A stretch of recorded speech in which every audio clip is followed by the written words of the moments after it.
Good morning everyone. আমরা যাচ্ছি একটা শর্ট ট্রিপে, তাই ভোর 4:30টার সময় রওনা হয়েছি হাওড়া স্টেশনের উদ্দেশ্যে। 6:10 আমাদের ট্রেন বন্দে ভারত। আমরা ফার্স্ট টাইম বন্দে ভারতে ট্রাভেল করছি, দেখা যাক কীরকম এক্সপিরিয়েন্স হয়। আমরা এখন বসে আছি ট্রেনে আর কোথায় যাচ্ছি সেটা তোমরা ভিডিওতে দেখতেই পারবে।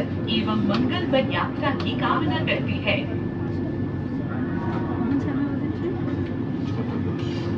তার মানে এখনো টাইম আছে। আমরা সকাল সকাল মানে যেভাবে তাড়াহুড়ো করে এসেছি না, আমরাই মানে আমি জানি আমি লিটারালি 5 মিনিটের মধ্যে রেডি হয়ে যা হাতে সামনে পেয়েছি মুখে টুকে মেখে জাস্ট ড্রেস করে চলে এসেছি।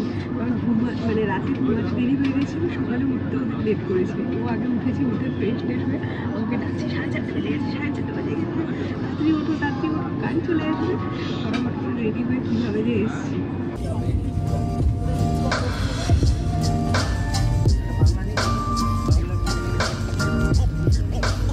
আরেকটার অবস্থা দেখো, ঘুমিয়েও পড়েছি আমি। না এমনিতে নর্মালি অটোতে চললে পরেও আমার ঘুম পায়, আর এখন সারা রাত এমনিতে ঘুম হয়নি। রাত্রে 1টার সময় শুয়েছি, 4:30টার সময় আমরা উঠে পড়েছি। রাতে ঘুম হয়নি, কিন্তু তাও এখন আমার চোখে ঘুম নেই। এরকমই হয় হয়তো। ওই যে হতো না আগে পরীক্ষার আগে খুব ঘুম পেত, খুব মানে এরকম মনে হতো যে হ্যাঁ পরীক্ষা শেষ হয়ে গেলে পরে ঘুমাবো। সেম ব্যাপারটা এরকম হচ্ছে যে পরীক্ষা শেষ হয়ে গেলে তখন আর ঘুম আসতো না, তখন মনে হতো মন শুধু উড়ু উড়ু, এরকমই ব্যাপারটা। এখন আর ঘুম আসছে না।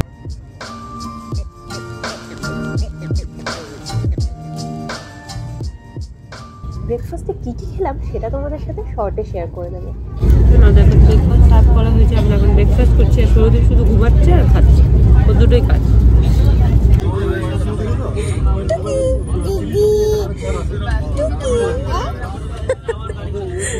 ওই ব্যাপারটাতে খুব মজা পেয়েছে, বারবার শুধু একবার এদিকে আসছে একবার এদিকে আসছে, একবার এদিকে এসে টুকি করে একবার ওদিকে এসে টুকি করে। আর টুকি করলে পরে এখন ক্যামেরা দেখে একটু ইসে হয়েছে। নর্মালি যে মজা পাচ্ছি গাড়ি। আর 1 মিনিটেই আমরা নামবো, তারপর শুরু হবে মজা। অ্যান্ড আমরা পৌঁছে গেছি। এখানে যা আওয়াজ, আমি জানি তোমরা কিছুই শুনতে পাবে না, কারণ একে তো ট্রেনের আওয়াজ হচ্ছে আর 2 প্ল্যাটফর্মের সমস্ত লোকের আওয়াজ। কিন্তু আমরা পৌঁছে গেছি আমাদের ফাইনাল ডেস্টিনেশনে। এখন অনেকটা হেঁটে যেতে হবে, মানে প্ল্যাটফর্মটা অনেকটা বড়, অনেকটা হেঁটে যেতে হবে।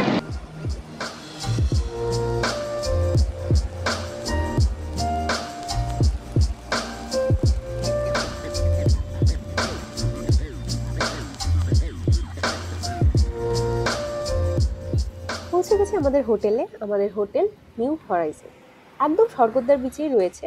ফর্মালিটিস কমপ্লিট করে পৌঁছে গেলাম রুমে। আমরা বুক করেছি প্রিমিয়াম সি ভিউ রুম। স্ক্রিনে সমস্ত ডিটেলস মেনশন করে দেবো। সো আমরা হোটেলে চেক ইন করে গেছি। আমাদের হোটেল হচ্ছে হোটেল নিউ হরাইজন, একদম স্বর্গদ্বারের মধ্যেই রয়েছে, স্বর্গদ্বার বিচে। আর এখানে তোমাদের তো বলেই, মানে তোমরা তো জানোই না যে আমরা কোথায় এসেছি। আমরা এসেছি পুরীতে, এতক্ষণে বুঝে গেছো। এবার চলো তোমাদেরকে কুইক একটা রুম ট্যুর দিয়ে দিই। চলো তোমাদের একটা কুইক রুম ট্যুর দিয়ে দিই। এই হচ্ছে রুম, আর সব থেকে বেস্ট পার্ট হচ্ছে তোমাদের দেখাবো। এখানে একটা মিরর আছে, একদম ফুল সাইজ, অলমোস্ট ফুল সাইজ একটা মিরর আছে। এখানে আছে ওয়ার্ড্রোব, তার সাথে এখানে লকারও আছে ওয়ার্ড্রোবে, আর একটা হ্যাঙ্গার দিয়েছে। যাই হোক, বেস্ট পার্টটা তো তোমরা এখনই দেখতে পাবে। এখানে একটা কিং সাইজ বেড আছে, and the best part is this. Just এখানে বসে আমরা সমুদ্রটা এনজয় করব। কি দারুণ দেখাচ্ছে এখান থেকে, মানে পুরো বিচটা এখান থেকে দেখা যাবে। দেখো একদম, আর তার মধ্যে ওপেন ভিউ তো আরও বেশি। এখানে বেশ সুন্দর বসার জায়গাও আছে, আমরা বসে এখান থেকে পুরো বিচটা এনজয় করতে পারবো। যদিও আমরা এখনই বিচে যাব, আমাদের আর তর্স হয়েছে না। অ্যান্ড আমি নেলসও সেই হিসেবেই করে এসেছি, দেখো একদম পুরো ম্যাচ হয়ে গেছে। যেহেতু ভোরবেলা উঠেছি, রাতে একদমই ঘুম হয়নি, চোখ মুখের অবস্থা একেবারে দেখতেই পাচ্ছ, পুরো মনে হচ্ছে ডার্ক সার্কেল আরও বেশি বেড়ে গেছে। আর আমার বরের এদিকে আর তর্স হয়েছে না, ঝটপট বলছে তাড়াতাড়ি করো, আমরা এখন সমুদ্রে যাবো। একটা মিনি বার আছে, এখানে টিভি রয়েছে, অ্যান্ড এই হচ্ছে আমাদের সজ্জা। এখানে একটা কিং সাইজ বেড আছে, আর এখানে খুব সুন্দর একটা ওয়াল পেন্টিং আছে। ওয়াল পেন্টিং না, মানে এটা একটা স্টিকার আছে, বেশ সুন্দর দেখাচ্ছে। আমরা দুজনেই ফুললি রেডি সমুদ্রে স্নান করতে যাওয়ার জন্য। ক্যামেরাটা রেখে যাচ্ছি কারণ ক্যামেরাটা তো ইসে হয়ে যাবে, জলে ভিজে যাবে। তো এখন আমরা ফুল টু এনজয় 1 ঘন্টা ধরে স্নান করব, মজা করব, বাট আনফর্চুনেটলি সেটা তোমাদেরকে দেখাতে পারবো না। সমুদ্রে আমরা প্রচুর এনজয় করেছি আর দুটো ছবিও তুলেছি, তোমরা ছবিগুলোই দেখো আমরা কিরকম এনজয় করেছি, তাহলেই বুঝতে পারবে। ঘন্টা খানেক ধরে সমুদ্রে পুরো ঝাপাঝাপি করে আমার তো মনে হচ্ছে ঠান্ডাও লেগে গেছে।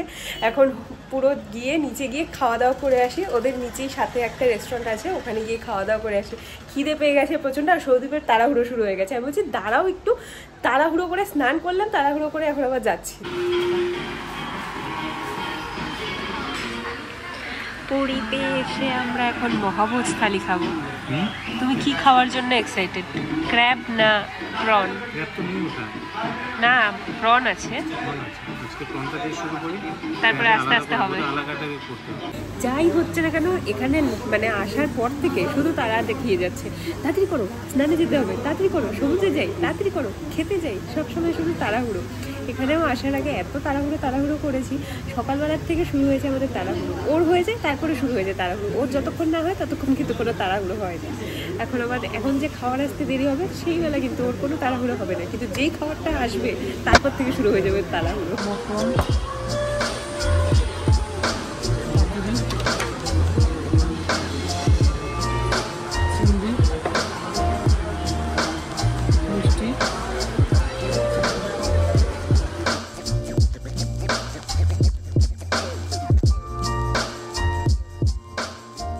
নিয়েছি একটা মহাভোজ থালি 16 আনা স্পেশাল, বাই দ্য ওয়ে এটা 16 আনা। আর আমরা একটা মহাভোজ থালি নিয়েছি 16 আনা স্পেশাল মহাভোজ ননভেজ থালি, এর মধ্যে প্রচুর আইটেমস আছে। পুরো পেট ফাটিয়ে আমরা লাঞ্চ করলাম 16 আনা বাঙালিতে। এখন আমরা যাচ্ছি আইসক্রিমের খোঁজে। খুব টেস্টি, খুব টেস্টি। ও জায়গার ইসের নামই খুব টেস্টি, রেস্টুরেন্টের নামই খুব টেস্টি। যাই হোক এখানকার খাওয়ার প্রত্যেকটা আইটেম ভীষণ টেস্টি ছিল, মানে এরকম নয় যে একটা ভালো একটা খারাপ, একটার মধ্যে কিছু কম বেশি আছে, প্রত্যেকটা আইটেম টেস্টি। সত্যি আমার খুব ভালো লাগলো, সৌরদীপের খুব ভালো লেগেছে। ওই যে আইসক্রিমের ইসে আমুল দূরে দেখা যাচ্ছে, বাটারস্কচ। কর্নেটো নেই?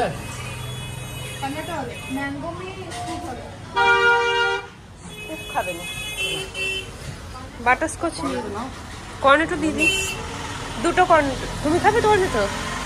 আচ্ছা তাহলে একটা চকলেট কর্নেটো। আইসক্রিম খাবো আর ফান করব এই কদিন, পুরো চিল মোড। আর এই হচ্ছে আমাদের স্টে ফর ফিউ ডেজ। খাওয়া দাওয়ার পরে বিশেষ করে ঠান্ডার সময় আইসক্রিম খেয়ে আরো বেশি মজা। আর যখন আমরা সমুদ্রে স্নান করেছি তখন প্রচন্ড ঠান্ডা লাগছিল, আমার তো পুরো সর্দিও হয়ে গেছিল। আমি তো ভাবছিলাম আবার ঠান্ডাই লেগে যায় নাকি, কিন্তু না, এখন আবার নর্মাল টেম্পারেচারে এসে একদম ঠিক হয়ে গেছে। একদম ঠান্ডাটা কমাও। খাওয়া দাওয়া করে এমন ঘুম পেয়েছিল যে মানে এতক্ষণ ধরে ঘুমিয়েছি, এখন উঠে দেখছি 6:30 বেজে গেছে এখন। আর এই জায়গাটা দেখো কি সুন্দর দেখাচ্ছে, মানে এই জায়গাটা বসেও না পুরো দিন কাটিয়ে দেওয়া যায়, এত সুন্দর একটা জায়গা। সব বালকানিটার মধ্যে ভীষণ মজা হচ্ছে আর এত সুন্দর হাওয়া হচ্ছে। এখান থেকে বিচ মার্কেটটা পুরোটা দেখা যাচ্ছে, সমুদ্রটাও এখান থেকে এত সুন্দর দেখাচ্ছে। আমি তো ভাবছি এখান থেকে সানরাইজ দেখতে পাবো, সানসেটটা তো আজকে মিস করে গেলাম, সৌদীপ সেটাই বলছে সানসেটটা তো মিস করে গেল। আমার সানসেট সানরাইজ দেখতে ভীষণ ভালো লাগে, আর সেখানে এখান থেকে পুরো একদম খুব সুন্দর দেখা যাবে, আমাদের বিচেও যাওয়ার দরকার নেই। যাই হোক এখন রেডি হয়ে নিই, এখন রেডি হয়ে গিয়ে ভাবছি যে একটু বিচ মার্কেটটা এক্সপ্লোর করবো। ঘুম থেকে উঠে দেখছি পুরো অন্ধকার হয়ে গেছে, আর দেখো কি সুন্দর দেখাচ্ছে, জমজমাট, খুব সুন্দর হাওয়া হচ্ছে। এখন বিচে এলাম, আমরা একটু বিচে কিছুটা টাইম স্পেন্ড করি। ভেবেছিলাম যে একটু বিচ মার্কেটটা এক্সপ্লোর করবো, বাট দেখলাম ওই জায়গাটা কিরকম ফাঁকা ফাঁকা, তাই এখন আগে একটু বিচটা এনজয় করি, সমুদ্রটাকে এনজয় করি, তারপর দেখবো ওখানে যাব। স্পেশাল টি, দুধ চা তো বাহ, মাটির ভারে দুধ চা, সামনে সমুদ্র, আলাদাই ফিলিংস। কিন্তু প্রচন্ড গরম তো গো। বসে বসে এনজয় করতে।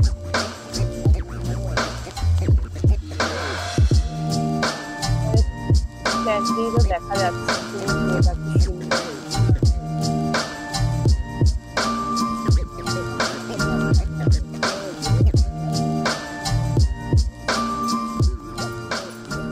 ছোট ছোট ছোট ছোট অ্যাক্সেসরিজ, তারপর দেখো অনেক কিছু রয়েছে, আর অনেকগুলো স্টল তো, সবগুলোর মধ্যে কিছু না কিছু রয়েছে। আর এক এক জায়গায় এক এক রকমের দাম, যে যেখানে বেশি দাম দর করতে পারবে সেখান থেকে। বা এখানে দেখো মিরর গুলো রয়েছে, এই মিরর গুলো কি সুন্দর। এই মিরর গুলো কিরকম আছে, বড় মিরর গুলো 450। যে দিদির সাথে দেখা হয়ে গেল, দিদি বলছে তোমাকে চেনা চেনা মনে হচ্ছে, এরকম সবার সাথে দেখা হলে মনে হচ্ছে চেনা চেনা মনে হচ্ছে, কিন্তু আদৌ সেই তো। গুড মর্নিং গাইস, আমরা এসেছি সানরাইজ দেখতে, কিন্তু আজকে একটু ব্যাপারটা ক্লাউডি হয়ে আছে, ওই জন্য সানরাইজই নেই। আমরা ফার্স্টে ভেবেছিলাম যে আমরা রুমের থেকেই দেখবো, বাট পরে ভাবলাম যে রুমের থেকে দেখে কি লাভ আছে, এখানেই আসি। উঠে যখন পড়েছি চলে আসি, কিন্তু সানরাইজই হচ্ছে না। হবে একটু, এই তো মানে ক্লাউড আছে এই আর কি। এই মনে আছে আমরা যখন দীঘাতে গেছিলাম তখন এরকম হয়েছিল, আমাদের সাথে সবসময় এরকম হয়। কাল ভালো সানরাইজ দেখা যাবে, কাল একদম আকাশ পরিষ্কার থাকবে, কাল দেখবো, কাল পরশু। কিন্তু কি দারুণ না কালারটা এখান থেকে মানে স্বচক্ষে আলাদাই লাগছে দেখতে। ক্যামেরাতেও ভালো লাগছে, বাট ওটার যে একটা আলাদা ফিলিংস সেটা এখানে বোঝা যাচ্ছে। একদম অরেঞ্জ হয়ে গেছে। হ্যাঁ, সূর্য উঠে গেছে, সূর্য উঠে গেছে বাট দেখা যাচ্ছে না।